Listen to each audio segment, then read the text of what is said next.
नमस्कार दोस्तों, मेरा नाम है नीलेश। मैं आपको आज एक सुंदर कथा विस्तृत पूर्वक बताने जा रहा हूँ। एक समय की बात है कि एक गिलहरी जंगल में रहती थी। उसका कोई मित्र नहीं था, इसीलिए वह बहुत ही उदास रहा करती थी। वह हमेशा भगवान से एक अच्छा मित्र भेजने की प्रार्थना करती ताकि उसकी उदासी और अकेलापन दूर हो सके। वो जंगल के पास ही एक पेड़ के नीचे बिल में एक चूहा रहता था। वह बहुत ही अच्छा स्वभाव का था। एक दिन गिलहरी को देखकर वह उसके पास गया और बोला कि तुम कैसी हो, तुम इतनी उदास क्यों रहती हो। तब गिलहरी बोली कि मैं अकेली हूँ, मेरे कोई मित्र नहीं है, इसलिए मैं बहुत दुखी रहती हूँ। तब चूहा बोला कि उदास मत हो, मैं हूँ ना, मैं बनूंगा तुम्हारा मित्र। जब भी तुम मेरे साथ समय बिताना चाहो तो मेरे बिल में आ सकती हो। चूहे ने यह प्रस्ताव रखा। चूहे की यह प्रस्ताव देखकर गिलहरी बहुत ही खुश हुई। उस दिन के बाद दोनों बहुत ही अच्छे मित्र बन गए। वे दोनों पेड़ के किनारे कई घंटे गपशप करते। अब गिलहरी खुश रहने लगी थी।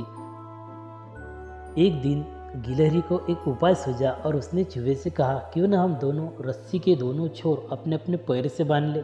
जब भी मुझे तुम्हारी याद आएगी मैं रस्सी को खींचूंगा और तुम्हें पता चल जाएगा। चूहा भी इस बात पर राजी हो गया। उन्होंने एक रस्सी ढूंढी और उसके छोर अपने अपने पैरों से बांध लिए।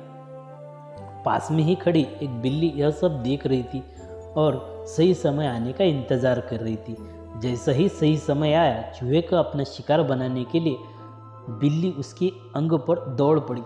यह देखकर गिलहरी बहुत ही भयभीत हो गई और अपना जीवन बचाने के लिए वह पेड़ पर झट से चढ़ गई।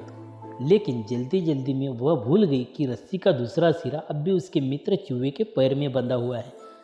चूहा पेड़ की तरफ खींचे जाने के कारण उसका शरीर बहुत ही खिंचा सा गया।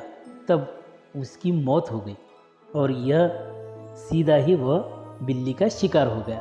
तब गिलहरी को एहसास हुआ कि उसकी मूर्खता के कारण उसके मित्र चूहे की जान गई है। अब गिलहरी वापस उदास रहने लगे और इस उदासी के कारण वह भी एक दिन बिल्ली का शिकार हो गई। दोस्तों, हमें हमेशा एक बात हमेशा याद रखनी चाहिए कि हम अकेले रहे तो अच्छा, लेकिन हमें मूर्ख से दोस्ती नहीं करनी चाहिए।